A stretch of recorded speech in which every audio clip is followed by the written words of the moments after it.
Pinagpapaliwanag ng driver at operator ng bus Pala Union na nag-viral dahil sa bilis umano ng takbo.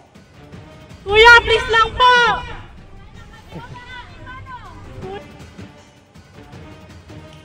Ayon sa Department of Transportation, inisyuan sila ng LTO at LTFRB ng show cause order.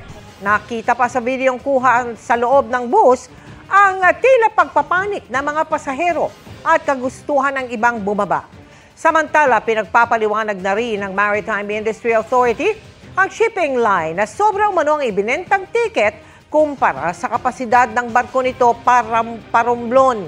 Sinisika po naming hinga ng pahayag ang mga sangkot na shipping line at bus line.